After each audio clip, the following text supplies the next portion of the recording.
ঠান্ডাটা একটু কমেছে ফ্রেন্ডস, তার জন্য ফ্রিজের যে কম্পার্টমেন্টগুলো একটু হালকা হয়েছিল তো জিনিসপত্র বার করে একটু পরিষ্কার করে নিলাম। একেবারে চিলা দিয়ে গুড মর্নিং, তবে ফাটা চিলা। নাও ফ্রেন্ডস, ফাটা চিলার দোষ আমার নয়, এটা হচ্ছে গিয়ে মিলেট আটা দিয়ে বানানো হয়েছে, তাই জন্য এরকম ফাটলে শু। তারপরে আবার সব্যসাচী, এক হাতে উল্টাচ্ছি তো আর এক হাতে ক্যামেরা, সেই জন্য ব্যালেন্স করতে পারলাম না। এটা অবশ্য ফার্স্ট দুটোই এরকম ফাটিয়েছি, বাকিগুলো একদম সব ঠিকঠাক নামিয়েছিলাম। দুজনের পাতে দুটো দিয়ে দিলাম, মানে আমি দিয়ে দিলাম, ওরা এসে চুজ করে নিয়ে গেল। মধুবন্তী নিয়ে গেল বড়টা, আর সি স্ট্র্যাটেজিকে অতএব ছোট একটু পোড়াটাই নিতে হলো।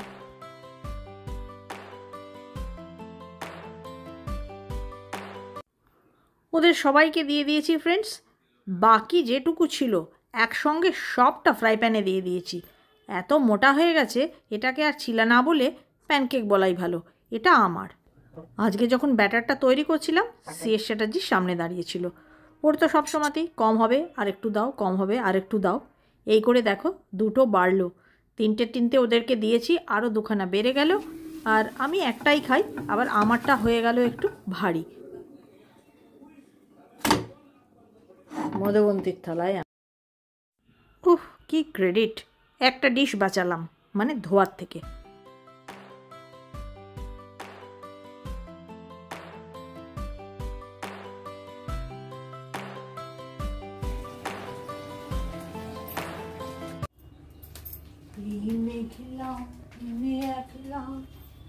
ঘরে থাকে না তোমার,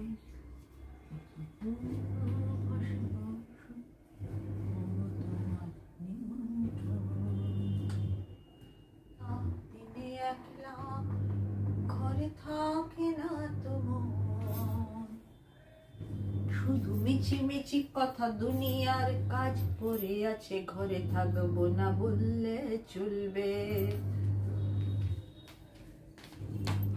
ওই দেখো সিএস চ্যাটার্জি চলে গেল। বাইরেটা দেখে বুঝতে পারছো, গতকাল বৃষ্টি হয়েছিল, সমস্ত জামা কাপড় আমার ভিজিয়ে দিয়েছিল, আর করে সেগুলো ওয়াশিং মেশিনে ঢোকাতে হলো। কিছু কাঁচা কাপড় কাচার সঙ্গে ওই কাঁচা কাপড়গুলো তুলে নিয়ে আবার ভরে দিলাম। না ভেতরে যেতে হবে, জানলা দিয়ে অনেক দৃশ্য দেখা হয়েছে, এবারে ভেতরে গিয়ে কাজ শুরু করতে হবে, নয়তো সিএস চ্যাটার্জি এখনই বাজার নিয়ে চলে আসবে, তখন আমাকে ওই বাজার ধোয়াধুয়ি করতে হবে। তার আগে আমি একটু ডাস্টিং করে নিই। আজকাল আমাকে দুদিকে একসঙ্গে আর ডাস্টিং করতে হয় না, সবিতা একদিকের ডাস্টিং করে, আমি আর একদিকের ডাস্টিং করি। আর তাছাড়া সবিতা করে ড্রাই ডাস্টিংটা, আর এমনি ডিপ ক্লিনিং আমাকেই করতে হয়। তারপর মনে করো ওই হাই ক্যাবিনেটগুলো, সেগুলো আমাকেই করতে হয়, কারণ ওগুলো তো টুলে চাপতে হবে। ওকে টুলে চাপিয়ে তারপর সে পড়ে গেলে তার খেসারতি কে দেবে বাবা। মেন হচ্ছে গিয়ে ঝাড়ু পোছা, সেটা আর আমাদের করতে হচ্ছে না, মানে আমাকে সিএস চ্যাটার্জিকে কাউকেই করতে হচ্ছে না, ওটা সবিতাই করছে। তো টাইমলি লাঞ্চ করতে পারছি, এটাই আমাদের। যাই হোক, ইন্দিরা ছেড়ে দেওয়ার পরে পাক্কা 10 মাস আমি আর সিএস চ্যাটার্জি ঝাড়ু পোছা একলা হাতেই করলাম। এই যে পরিষ্কার পরিচ্ছন্ন করে দিলাম, ঠিক 2 মিনিটের মধ্যেই টেক খিচুড়ি পুরো।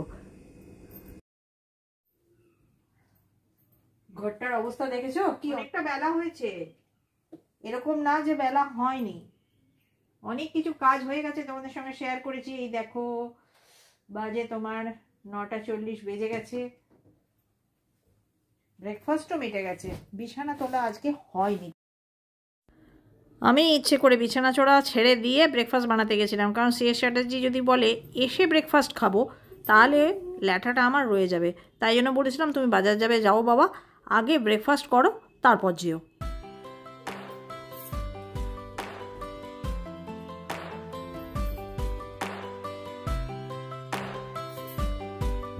এই হচ্ছে রিমির কম্বল, আগেরটা ওটা ছিল ঝিমির কম্বল। শুধু কম্বল নয়, কম্বলের অনেক লাইফ থাকে। এই যে কটন ইয়েগুলো, এর যে কভার, সেগুলোও কিন্তু তাই জন্য রঙগুলো একটু খারাপ হয়ে গেছে, চেঞ্জ করার কোনো রকম তাগিদ অনুভব করি না। এই বাটার কালারের চাদরটা কতদিন পেতেছি খেয়াল আছে? এতদিন আমি জীবনেও কখনো পাতিনি। বুড়ো হয়েছি ভালোই বুঝতে পারছি। আগে আমি 7 দিনেই বোর হয়ে তুলে দিতাম, এখন আমি এটা কতদিন 15-20 দিন মনে হয় পাতা আছে। যদিও এটার উপর আমি শুচ্ছি না, ভীষণ হালকা কালার, নোংরা হয়ে যাবে বলে শোয়ার সময় ওই যে আলাদা চাদর বিছিয়ে নিচ্ছি। আর দুপুরে তো আমরা শুই না। চলো এবার গুছাই।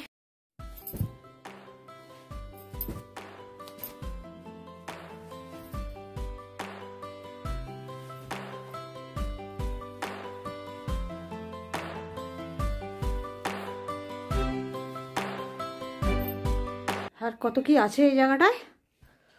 গোটা 6 আছে গো। ঝাঁটাটা ইগনোর করো, হয়ে গেছে। দাঁড়াও, ঝাঁটাটা হাতে তুলে নি। এই হচ্ছে ফাইনাল লুক। আর চলো একেবারে নিজের বিতিকিচ্ছুরি চেহারা নিয়ে গুড মর্নিং। মধুবন্তীর ঘরে ঢুকেছি। মধুবন্তীর ঘর থেকে পাখির ডাক, অল্প বিস্তর গঙ্গা। চলো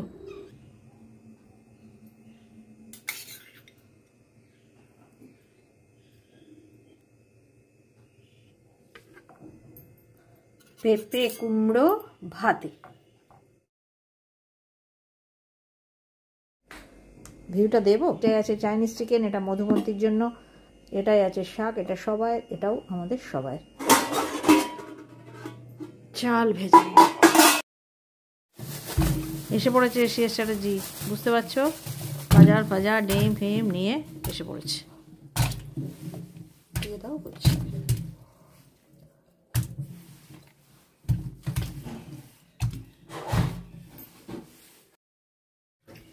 জানো তো, এই বাজার আসলে বাজার ধোয়াটা আমার কাছে প্যানিক। কিন্তু কেউ বারণ করুক আমি কিন্তু শুনবো না। সেই বলে না যে একটা অ্যাডিকশন, হয়তো ভালো লাগে না কিন্তু তবুও সে বেরোতে পারে না, এটাও আমার খানিকটা সেই রকম। এই মুহূর্তে রান্নাঘরটায় না দম নেওয়ার জায়গা নেই। একই বাজার, তার সঙ্গে বাজারের থলি, তার সঙ্গে চাল ঢালা, ধোয়া বাসনের বাস্কেট, সমস্ত কিছু এইটুকু কাউন্টার টপের ওপর নামানো। এই সময়টা আমার ভেতরে এত কষ্ট হয় তোমাদের বলে বোঝাতে পারবো না।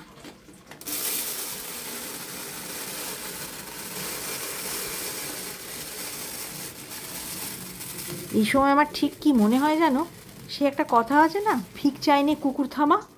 আমারও তাই মনে হয় তোদের হেল্প দরকার নেই বাবা, তোরা আমাকে রান্নাঘরটা ফাঁকা ছেড়ে দে।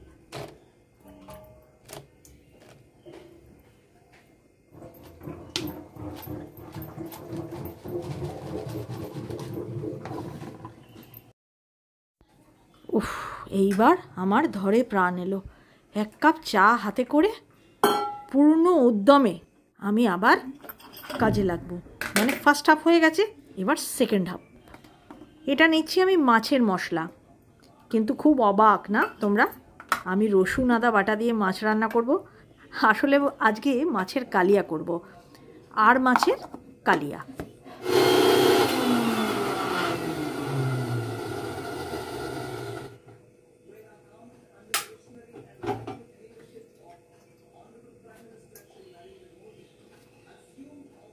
আর একটু বাটতে হবে।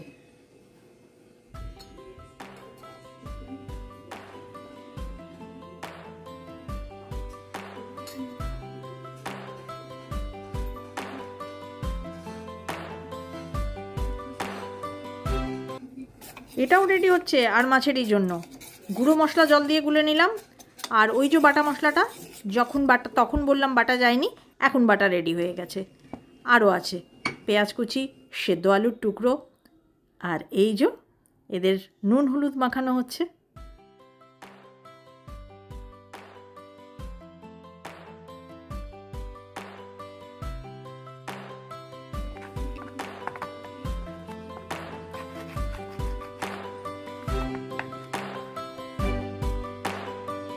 হ্যাঁ গো, হ্যাঁ শাকের জন্য লঙ্কা ভাজা লাগবে। নিশ্চয়, লঙ্কা ভাজা ছাড়া শাক খাওয়া যায় না। শাক করা আছে ফ্রেন্ডস, কিন্তু কালকে যে কটি লঙ্কা ভেজেছিলাম সেটি তো কালকে খাওয়া হয়ে গেছে। শাকের লঙ্কা টাটকাই ভাজতে হয়। আমি জানতাম, জানো তো কী বলবে, আমি তোমাদের শোনাবো বলে ইচ্ছে করে জিজ্ঞাসা করলাম। লঙ্কা ভাজার যারা শাক, মানে মধুবন্তীও ভাবতে পারে না। আর এটা কিন্তু আমিই ওদের শিখিয়েছিলাম।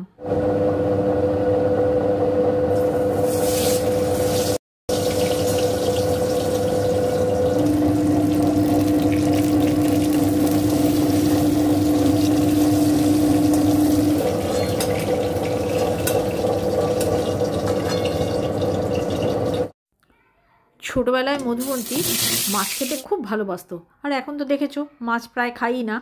আর বিশেষ করে এই বড় পাকা মাছের যদি কালিয়া হতো না, তার 2 পিস মাছ আমার মা ওকে খাওয়াতো। ভাত ফাত কিছু খেত না, হয়তো একটা টুকরো আলু আর 2 পিস মাছ। আমার মা, আমার মেজমাসি ও এইটা খেতে ভালোবাসতো বলে ওরা এইটা খাওয়াতো। আর একটু বড় হওয়ার পর থেকে যখন ও নিজে বুঝতে শিখে গেল যে এই খাবারটা খেলে আমার অসুবিধা হয়, সে খাবারগুলো ও আর ছোবেই না। যেমন মাটন ওর ডাইজেস্ট হয় না, ও খায় না ছোট থেকে। দেখো ফ্রেন্ডস, পুরো মাত্রায় কষা হয়ে গেছে। এবার ঢালবো আমি জল।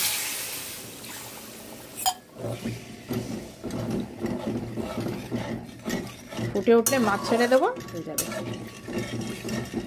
ফাইনাল লুক দেবো, ভুলবো না। আর আমারও রসুন হজম হয় না বলে আজকে রসুন দিয়েছি খুব কম। ফার্স্ট ক্লাস হয়েছে কালিয়াটা। হ্যাঁ, রংটাই তো দারুণ। রংটা না শুধু খেতে, কোনো উগ্রতা নেই। তো খাওয়ার সময় বুঝবো, দেখবে কোনো উগ্রতা নেই, অথচ ভীষণ টেস্টি হয়েছে। ওনার কথায় আছে, পহলে দর্শনধারী পিছে গুণ বিচারি। চলো নামাই। একদম অনেস্ট কনফেশন ফ্রেন্ডস, আজকের রান্নাটা আমি সত্যিই ভালো করেছি। লোক দেখানি ভালো নয়, এতটা ভালো হবে আমি নিজেও বুঝতে পারিনি। মানে ওই যে তোমাদের বললাম, কোনো উগ্রতা নেই, অথচ কালিয়াটা দারুণ।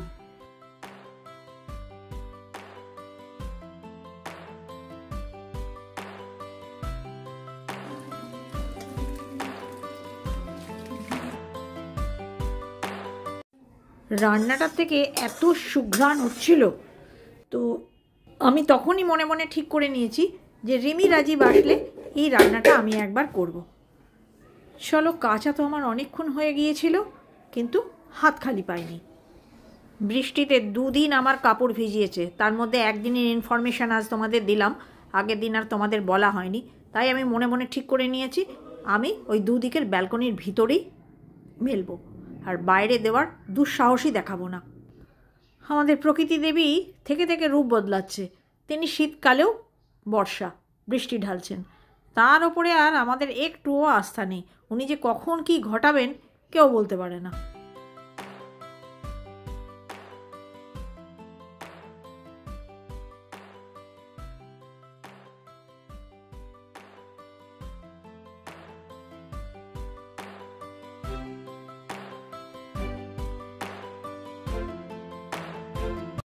আজকের লাঞ্চ মেনুটা দেখিয়ে দিই। আজকের লাঞ্চ মেনু এই মেথি শাক গতকাল রান্না করেছিলাম, যে ভিডিও এখনো যায়নি, তারই হাফ। আচ্ছা, কুমড়ো পেঁপে ভাতে, আর কি মাছ যেন, আর মাছ আলু দিয়ে কালিয়া, আর এই হচ্ছে চিলি চিকেন, চাইনিজ চিকেন, যা বলবে। এটাও আমি গতকাল করেছি, আজকে তোমরা দেখতে পাবে, তো সেটা মধুবন্তীর জন্য রাখা আছে। তাহলে ফ্রেন্ডস, আজকের মতো ব্লগটা আমি এখানেই শেষ করছি। সঙ্গে থেকো আগামী দিনে। আর যদি তোমাদের আমাদের ব্লগ একটু ভালো লেগে থাকে, প্লিজ সাবস্ক্রাইব। আর যারা অলরেডি সাবস্ক্রাইব করে দিয়েছো, তারা লাইক, কমেন্ট, শেয়ার করতে ভুলো না ফ্রেন্ডস। Bye bye.